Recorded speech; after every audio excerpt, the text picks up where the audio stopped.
Well, greetings everyone. Kia orana, tātou katoa, tēnā koutou katoa. Welcome to Te Pūtea Mātua, the Reserve Bank of New Zealand, and we're here with regards to our monetary policy statement that went live at 2 p.m. today. Before I start, I just want to thank the Monetary Policy Committee, all of whom are here today. Caroline, Peter, Paul with us, Christian in the front row, and on stage with me I have Karen Silk, Paul Conway and Adam Richardson, all who have been involved in the making of this fine document that we're about to talk to today. As is well known, the Monetary Policy Committee today increased the official cash rate to 3%, that's up from 2.5%. The committee agreed it remains appropriate to continue to tighten monetary conditions at pace so as to maintain price stability and contribute to maximum sustainable employment. Without doubt, core consumer price inflation remains too high and labour resources are scarce. Global consumer price inflation has continued to rise, albeit with some recent reprieve from lower global oil prices. The war in Ukraine continues to underpin high commodity prices, with global production costs and constraints further exacerbated by the ongoing COVID-19 health challenges internationally. The outlook for global growth does continue to weaken, reflecting the ongoing tightening we're seeing globally by central banks in their monetary conditions. Here in New Zealand, domestic spending has remained resilient to all of these global pressures and the local headwinds to date. Spending levels have been supported by a robust employment level, continued fiscal support, and elevated terms of trade and sound household balance sheets in aggregate. However, production is being constrained by these acute labour shortages. This has, of course, been heightened by seasonal illnesses, both COVID-19 and the influenza. In these circumstances, spending and investment continues to outstrip New Zealand's supply capacity, and wage pressures are heightened. A range of indicators highlight this very broad-based pricing pressure in the economy. Committee members agreed that monetary conditions need to continue to tighten until they are confident that there is sufficient restraint on spending to bring inflation back to within the 1% to 3% target range. The committee remains absolutely resolute about achieving our monetary policy remit. Thank you very much, and I invite questions.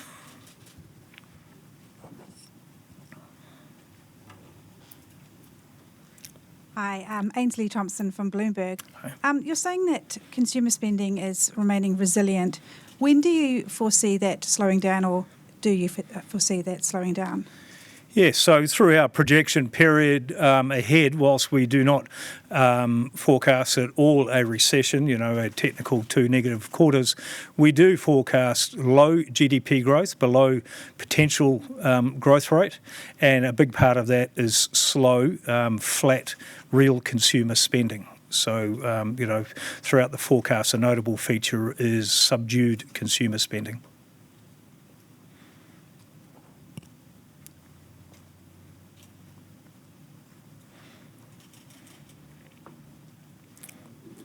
How concerned are you by the fact that a lot of retail rates have in fact been coming down a little bit, heading in the opposite direction from what you're going, and will that last? Not concerned. This is all about pricing. I might pass over to Karen. Do you want to chat around what you're seeing? Yes, certainly some fixed rates have eased since July. The earlier peak that we had in part reflected higher volatility in global rates passing through into the New Zealand wholesale markets. But more recently, we've seen some of the more recent declines may actually reflect increasing competitive pressure amongst the commercial banks, with a slowing in credit growth through over the past 6 weeks or so. So an important feature always to remember is that we can control the short end of the yield curve. The longer end is influenced by us and many other factors. And on a positive note, perhaps markets are trying to pick future lower inflation.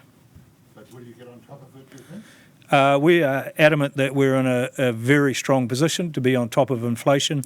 As you can see from our projections, we have inflation down back within the target range over the 18-month period, and it's all slowing inflation from here. So the hardest part to get on top of is not the noise related to the international price pressures, but it's that broad-based domestic pressures, and hence that's what we're doing with interest rates. So confident, a bit more work to do as we highlighted today, but confident. Alexa Cook from TV3. I just wondered, how long do you expect inflation to remain this high? I realise you've pretty much answered that, but... Yeah, so we see inflation declining, the growth rate of inflation declining from here. By the end of next year, it's just above our remit range of 3%, and soon after it's back between the 1% and 3%. So if you're thinking about forward pricing, forward setting, think about lower inflation, not the current inflation rate. It is declining from here.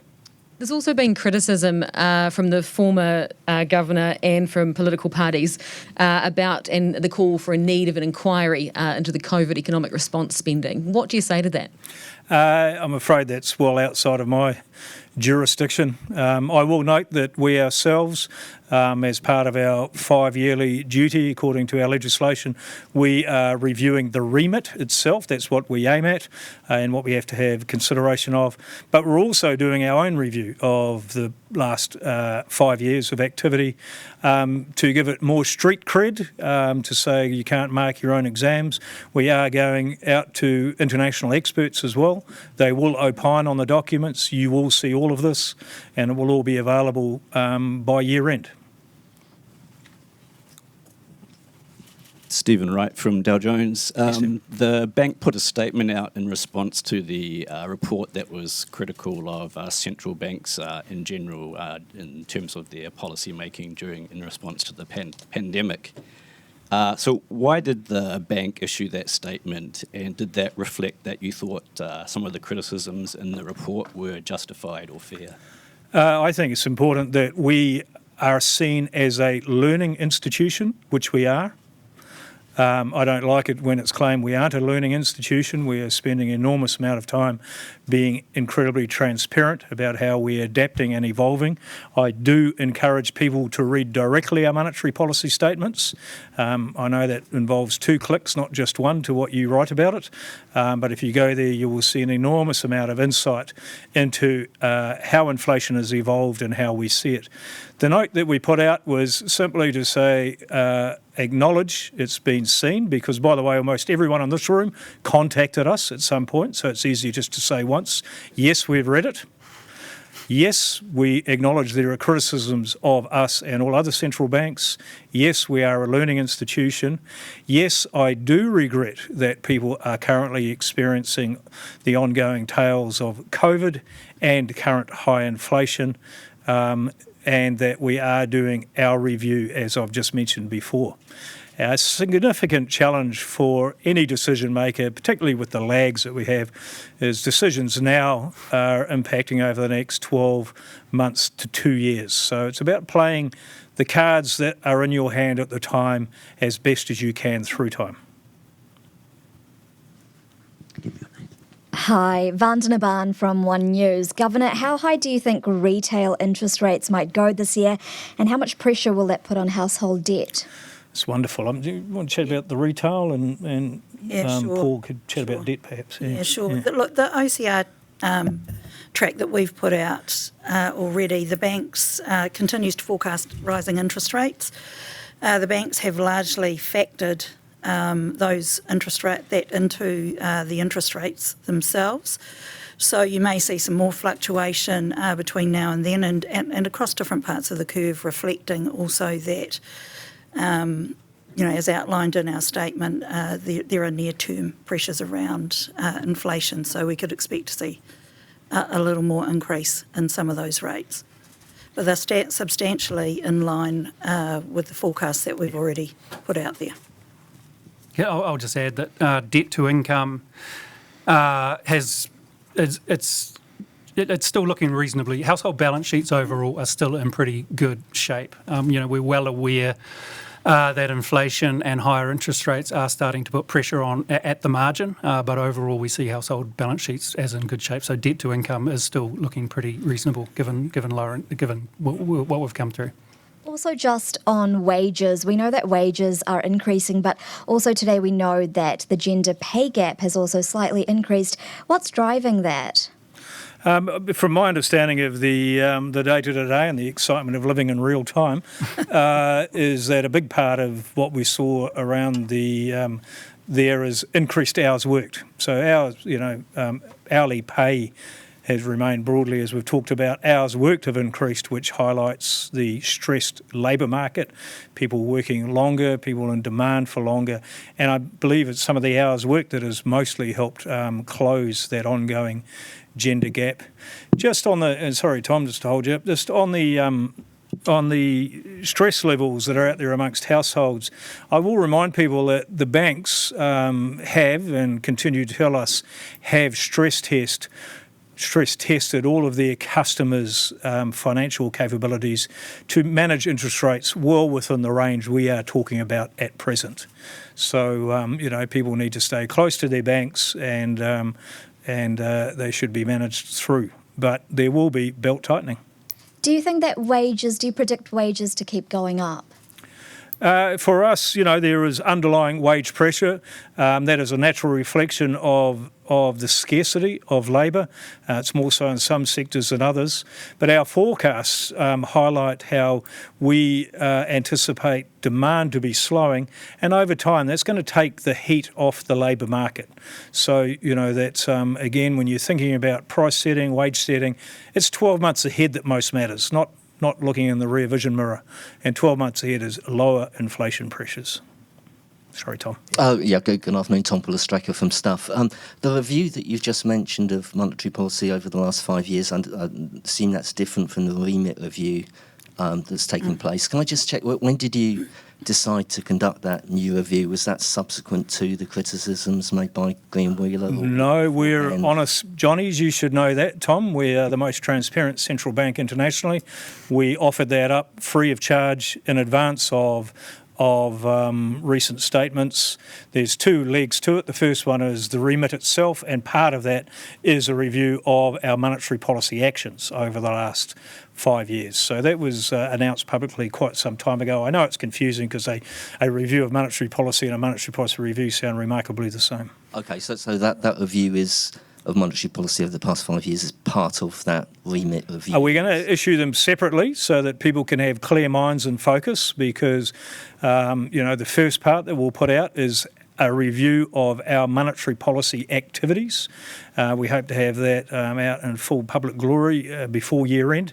And the second part would be our recommendations to the Minister on any changes, if any, to the monetary policy remit. That second leg will be in the new year. Okay, first or second quarter. Last question on that. What international experts have you decided to go out to? We've got an Australian expert and a Canadian expert. Do I check? Are they allowed to be named public? I've got no idea. Yeah, we have spoken with both of them. So they know. That's good. Yes, they do. Larry Shremby, who is the previous Deputy Governor of the Bank of Canada, and Warwick McKibben from ANU in Australia. The McKibben family are very busy, actually. It's his partner who is doing the review of the RBA, the Reserve Bank of Australia. So. Rebecca Howard from Business Desk. I had two questions. It seems that one of the things that you mentioned that might protect us from falling into recession is inbound tourism. And given that the whole world is basically in the same boat, is there a risk that we don't actually see much inbound tourism because other countries go into recession and therefore people don't have money to spend on holidays in New Zealand? And the other question I had was around the neutral. You spoke a little bit about doing some work on where you might see the neutral rate. Can you give us some color on that? Yeah. You want to chat about tourism, Adam? Yeah, sure. So, I mean, that risk definitely exists. What we're expecting is not a full normalisation of tourism, but sort of a gradual improvement, and for that to have, given the sector was largely shut off, to have quite a big impact on growth for a few quarters. And then, sorry, what was the second part of the question? Rebecca? I just wanted a little bit more clarity. Oh, neutral. Neutral. Yeah, sure. So, I mean, we've published our usual suite, and we have those analytical measures pointing to somewhere around 2, but with that big range around neutral. What we are seeing is some of those market measures, so measures of longer-term interest rates, begin to pick up. And so really what we're asking is just for a bit more detail, a dive into what are the drivers of neutral likely to be over the next few years, and then what does that mean for monetary policy? It's, remind the audience, it's a great unknown. We've said, we have this working assumption too, but it's an assumption that we need to continuously refresh. Globally, you're seeing this incredible demographic shift. A lot of long-term factors that are putting upward pressure on what you would consider a neutral interest rate.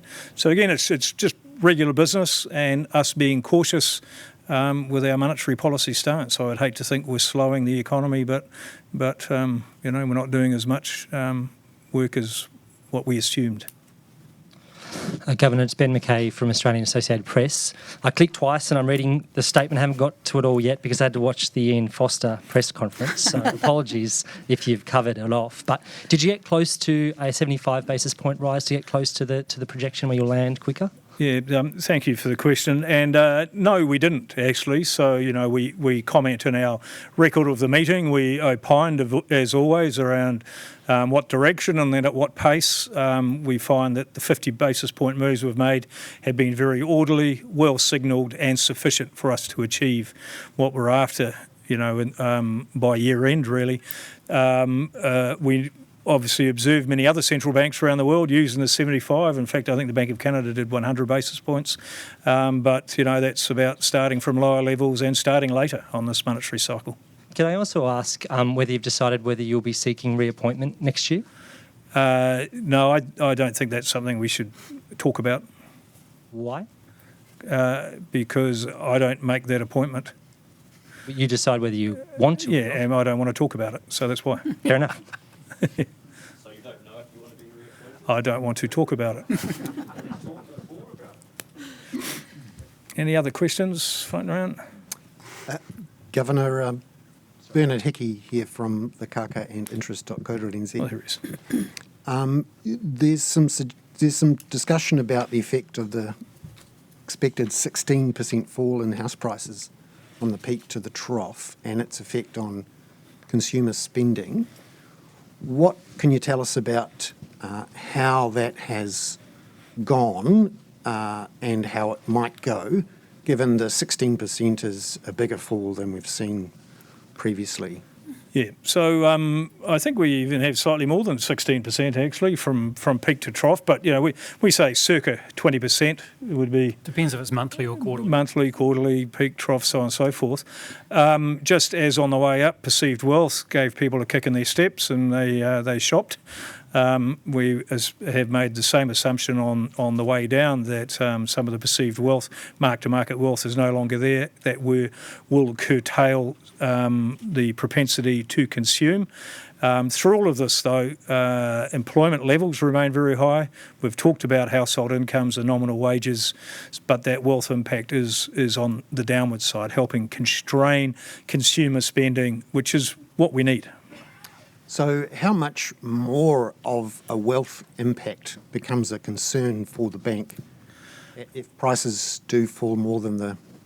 We've spent a lot of time talking, and I know there's some really good material coming out, note veiled ad for next wee while, around the housing market, its role in monetary policy, what drives it. On the way through, I'll note a couple of things. One is that we believe house prices are now far closer to a level we would consider sustainable. So, it's coming back to a more sustainable level from being at a very high unsustainable level. So that is a good thing. It removes financial stability risks, and we are pleased with that. on the way through. We don't have an estimate or a target otherwise on the way through, but, we've been saying to many people, think very hard before making significant, large lifetime purchases such as a home. Janae Tibshirani from The Herald. Governor, in the statement, the bank talks about how international inflationary pressures might be sort of dissipating a little bit in some areas, but then it still forecasts higher inflation and a higher OCR track than in May. Can you talk through some of the drivers of that more persistent domestic inflation and what's changed from May to now? Yeah, great question, Janae. And it's the flip side of what we've been living on the upside. Huge imported direct costs from global inflation can add a lot of noise to measured headline CPI inflation. Underlying it has been this slow, deliberate creep in domestic price pressures. Paul, do you want to chat about the kind of components to it? Janae, for the question. First of all, in terms of differences between the May statement and the August statement, we've got higher wage growth in there. That's at the margin inflationary. Also, fiscal policy is supporting consumption with a very minor impact from the cost of living payment. We've already talked about tourism recovering, but there's signs of sort of supply constraints in that industry, beds, workers and planes, which could be inflationary. And of course, all that feeds into expectations, which sort of pushes it out into the forecast horizon. And internationally, as you said, there's some signs of oil prices coming off and the like, but it's still a very inflationary environment out there with tight labour markets, and of course the war in Ukraine has made none of this easier. And I'd refer people, I think it's chapter 3 in our document. There's a beautiful figure there that ranks New Zealand's inflation globally, and you can see we're going down the ranks. That's good. That's in the good direction. A lot of countries are still experiencing the rising component of their inflation and their monetary policy. So, signals different starting points. Some of the biggest international differences has been really just construction costs, food costs and energy costs and how big a component that is in various countries' CPI inflation. I was taken by the RBA's construct, I think 20% inflation in the construction sector, which has a similar weight to us. It's a global phenomenon, these pressures. Similar dynamics across the world. Thank you. And just on another issue, I note in the statement in the introductory remarks, you talk a bit about the Funding for Lending program and the LSAP and the fact that those bank, their settlement accounts with the Reserve Bank are quite inflated currently due to those programs. Just wondering why in the statement you haven't provided some analysis around the direct costs of those programs. I know there's been some commentary from people around that, raising concerns around the cost to taxpayers of those programs. Again, great questions. And again, veiled advert, we will be talking a lot more about that very soon around the holistic way of measuring the net expected risk-adjusted return from the activities we've been taking. I've seen a lot of narrow mark-to-market positions for the Crown balance sheet. Whilst that is interesting for Crown accountants, it's missing the point around what that activity has done. Within this document, the record of the meeting, we did take a lot of time and discussion to really highlight the fact that very high settlement counter balances, i.e. these are where the commercial banks bank with us with their cash, their settlement counts balances are very high at the moment. So in that sense, saying, well, there's a lot of liquidity. But we're adamant that is not at all damaging the effectiveness of the monetary policy channel. In other words, the official cash rate is working as expected, and we can see that because of the credit stats we can observe and all of the other constraints that are on banks' ability to create that money multiplier effect that some recent authors have shown angst about.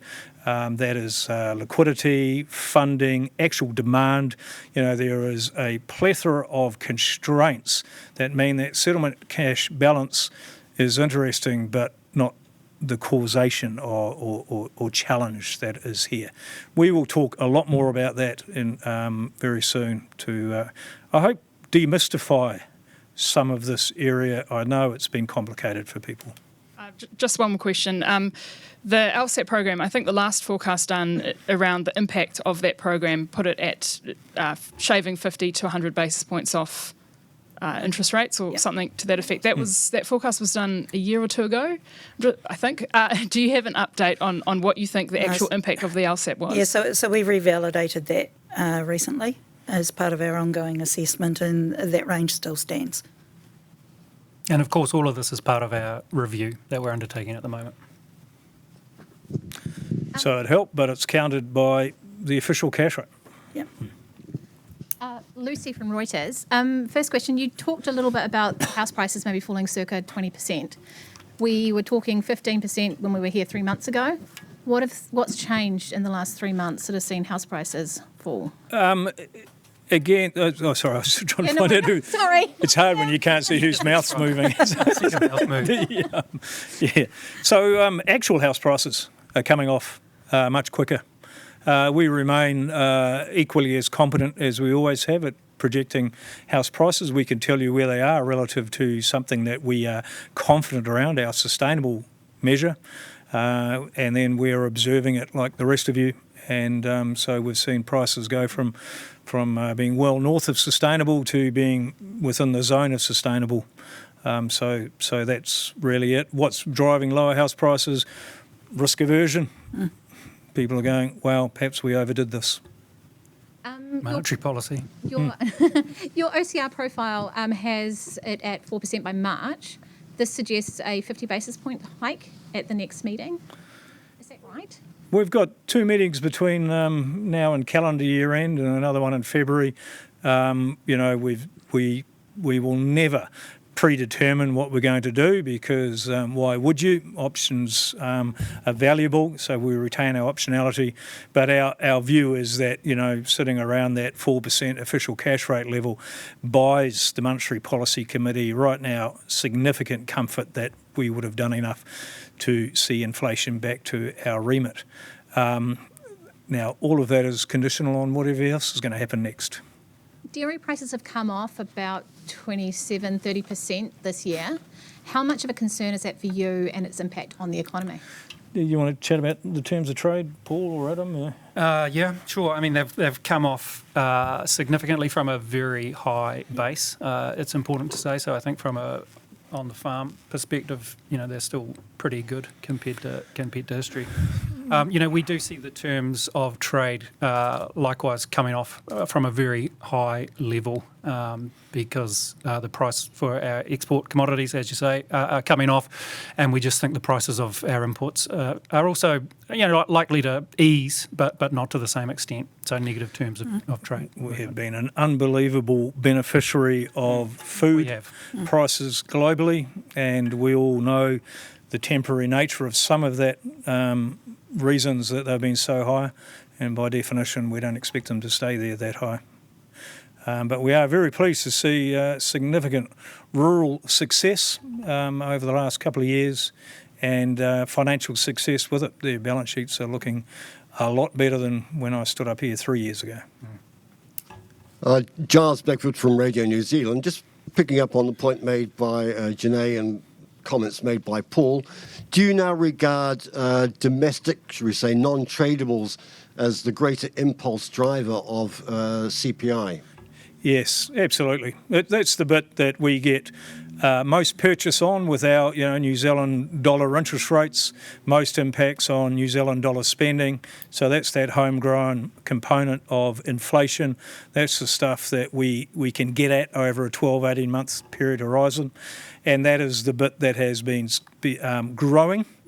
It's too high. Measures between 4 and 6%, different measures of core underlying inflation, and we need to get on top of that. Those are construction costs, food costs, energy costs are all, and labour costs are all embedded in that. So that's the mahi we have to do. That's the mountain we have to climb. And just following on from that, your projections suggest a 4% peak for the OCR. And staying there until late 2024. As you will have noted, clearly some market pricing is anticipating cuts as early as H2 next year. Are they getting too far ahead of themselves? Well, as you and I have joked many times before, markets will pick 15 of our next 2 changes, and that's what makes a market. So, those who think they can go long or go short, knock yourselves out. We will play the data we see at the time. And is that going to be, in fact, the basis, the criterion for when you've hit that sort of 4% peak? Are you data dependent thereon? I would love to be in a position where we can return to our natural habitat of watching, worrying and waiting. And to do that, we think an official cash rate around 4% is unambiguously above a neutral rate and of sufficient constraint to meet our full mandate. Remember, it's inflation 1 to 3% without unnecessary instability in output, interest rates and the exchange rate. So it sees inflation come back into that 1 to 3 zone in a beautiful, orderly fashion. Hi, Ainsley Thompson from Bloomberg again. You spoke about people buying homes having to be careful about the obligation they're making, which is understandable. But how much concern is there about the people who bought last year at the height of the market who are likely to be highly indebted and their ability to meet their obligations? Yeah, so first and foremost, we aren't heartless. We were making as much noise as we possibly could to people over the last 2 years about think wisely. There's no such thing as a one-way bet when taking risk. So, that said, the good news is we made so much noise, particularly with commercial banks themselves, to say, are you behaving responsibly? Are you truly stress testing these people's incomes across a broad range of interest rates? And I can say we know from our own supervision activity that the interest rate levels we're looking at the moment are survivable, but will mean for recent buyers some belt tightening. They have bought at the top of a market. We always know that the hardest part to bridge in buying a home is the actual deposit. So they've taken on big deposits and they now need to sit it out. So, but stay close with your banks. If the bank's done their jobs as they have said, kapai. Stephen from Dow Jones. Given the signs that inflation pressures are starting to recede and also the signs that there is a slowdown coming in the economy, do you think it's more likely that from now on, or are the chances of, are 25 basis point increases more likely or more prudent than 50 basis point increases from now on? Thank you. Yeah, I certainly can't prejudge the Monetary Policy Committee who's sitting around there. That will be, dependent on each time we're at the table. What's the direction? What's the pace? So, we've put our best foot forward at the moment from those projections. And again, what's going to happen next? Might I just add that the inflation projection that you see in the document is consistent with the track for the OCR that's in the document. So it's not falling all by itself over the forecast horizon. Yeah, I think that endogeneity is really important to push home. The reason we're forecasting lower inflation is because we have the interest rates where they are. Governor, on the government stimulus to the economy, you mention in the statement that the current government spending track is assumed to go in line with the budget forecasts, but then you make the comment any government expenditure above this is likely to require higher interest rates in response. Was this a particular decision to give a quiet warning to the government not to expand too much more than they already are in the next year or two? No, we adamantly not the fiscal gurus of Aotearoa New Zealand. We're monetary policy. We're just stating a board fact that if spending's higher than otherwise, it means everything else changes as well. I will note, that inflation really is a thief in the pocket. It's a thief for government as well. A lot of their nominal expenditure is literally just to maintain the real level of services they're delivering. So the quicker we get on top of inflation, the better fiscal policy is able to get on and do its job. The quicker that businesses stabilise their pricing expectations and people calm down on their wage expectations, the more likely is we will have a recession-free period and plenty of employment. The monetary policy statement also talks about the growth in construction costs as the non-tradable, one of the big non-tradable drivers. There are some concerns that profit margins in the sector have been quite strong, and Fletcher Building reported significant profit growth today. Are you concerned at all that some of the inflation pressures are coming from companies with strong market positions expanding their profit margins? Without doubt, the construction sector has been one of the significant core components of the rising inflation pressure we're seeing in New Zealand. And at the highest level is something like 50,000 new consents. That's about 15,000, if not more, consents ahead of what the capacity of our economy is to actually produce. So everyone is rushed to build at the same time, and that is leading to incredible pricing pressure, and you're talking about some of the outcomes we can see. It's a truism to say more suppliers, more competition, more price advantages, but the blunt fact is consents are well ahead of the ability to deliver.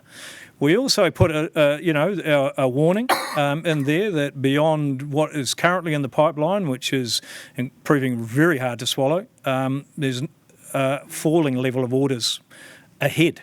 So in 12, 18 months ahead, whilst they're making hay as the sun shines, they're going to have to be thinking about retaining their customers, about spreading that work a bit further out, rather than the traditional boom-bust behaviour that is too often seen. What evidence does the Reserve Bank need to stop? Oh, sorry, over here. What evidence does the Reserve Bank need to stop increasing the official cash rate? Pretty well what you see in that document. If you see the economy panning out broadly as our projections, and that's a slowing in consumer spending, continued easing in that medium-term inflation expectations. Actual headline CPI inflation coming off is a good thing. So it's really just observing a vast array of data that shows that we are broadly on track with the projection as outlined. The projection as outlined is not fun. It's one where consumer spending is flat in real terms. We're not used to that. We like to spend well beyond that. So, it's saying there's no technical recession, but there is a significant slowing that is needed to get inflation back in its box. Yes, Adrian, Eric Frickberg from Good Returns. Bernard took my question really, but I'd just like to put it again that in terms of things like construction costs, you can't necessarily control them, but government spending is something that can be decided by government policy. So is there not perhaps a need for focus on this, even if you're not the fiscal guru? I am adamant that the government is well aware of the inflation problems and that they are well aware of what their fiscal spending does and doesn't imply for the interest rates. I would put a caution there that government can't and shouldn't stop all of its spending. The vast bulk of it is actually just automatic stabilisers as people come in and out of health or illness or work or unemployment. These are the standard settings that will continue on, and they are impacted by inflation levels, particularly if they're indexed to nominal wages on the way through. So governments will have to continue doing what they're doing. But more competition across almost all of New Zealand's large sectors would be wonderful.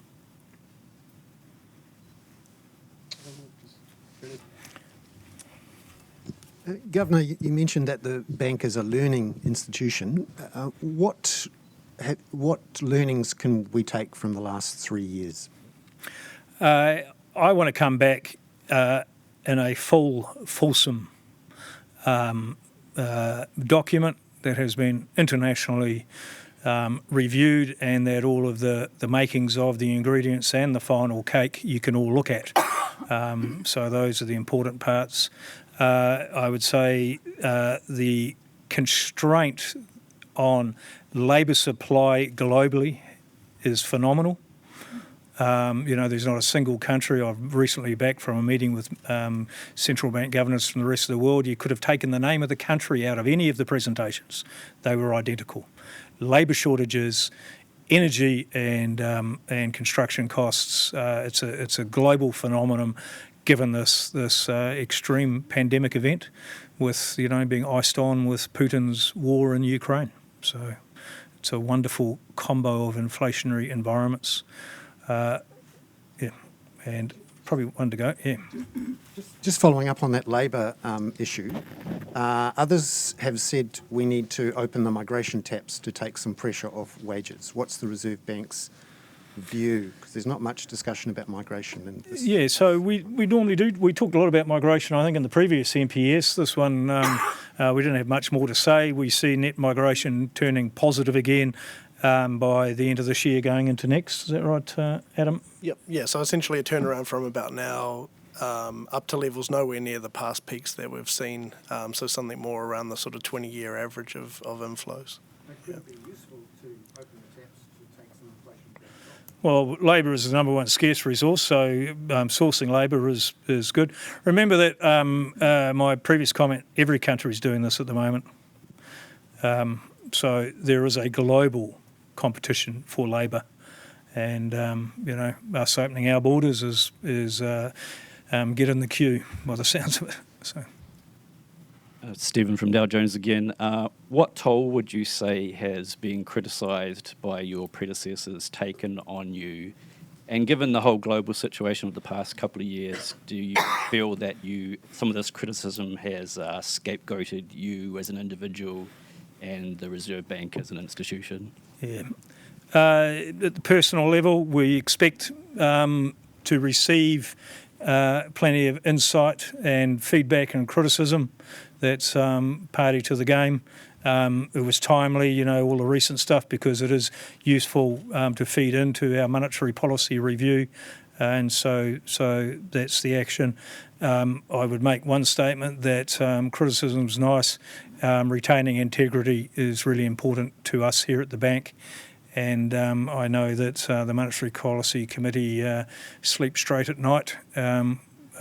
We are following our remit as best as possible. Janae from the Herald again.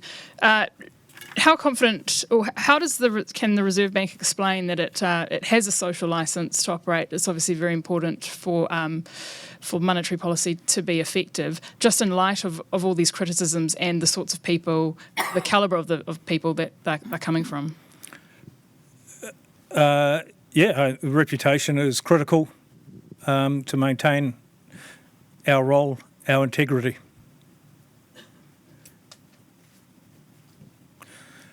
Cool. Just before we all go, thank you very much for attending. And I know there was a far more important 2:30 press conference that some of you obviously saw, but I do just want to provide